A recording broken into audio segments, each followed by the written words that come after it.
Guys, magmerienda tayo. Meron tayong maha di frutta. Yan, maha di frutta.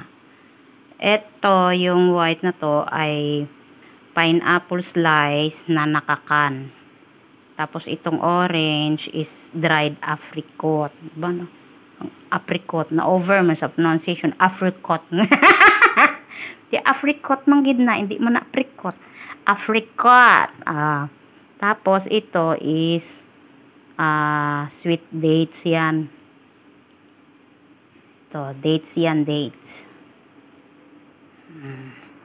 Pero sa loob nito ng ating maha, meron tayo diyang tawag dito, crush din na pineapple. Ito yung sa taas, ito yung tinira ko para i-garnish. O yata yan, ebe. Ayan. Kaya mainit na. Kaya magmerienda tayo.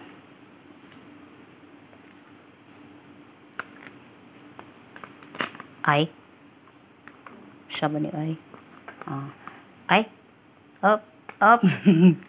Yata na lang kay kaunon. Kumani Japon. Sina? Sayo na yan. Kuha tayo ng tinidor.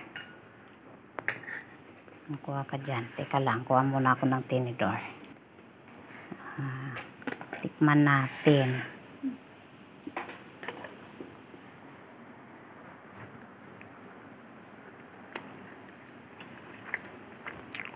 Ang sarap. Siyempre, gawa ko.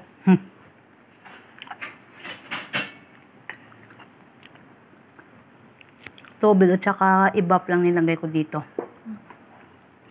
Yung ano naman, sugar is 1:1.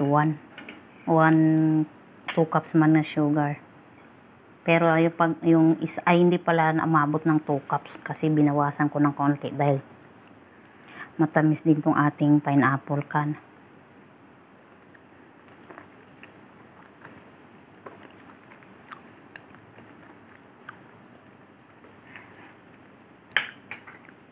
Masarap siya guys. Lagyan nyo ng fruits.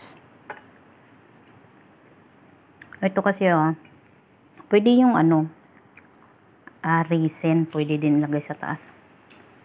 Or yung pineapple na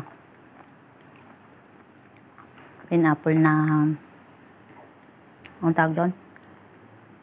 Cocktail ba? Fruit cocktail pala. Fruit cocktail. Pwede din. Kahit anong fruits, pwede naman. O fresh, o gusto nyo ilagay sa taas, pwede. Kaso wala tayong fresh, kaya ang dried fruits ang nilagay ko.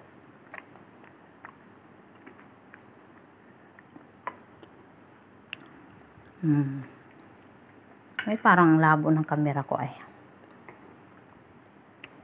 Yan na guys. Salamat. Bye-bye.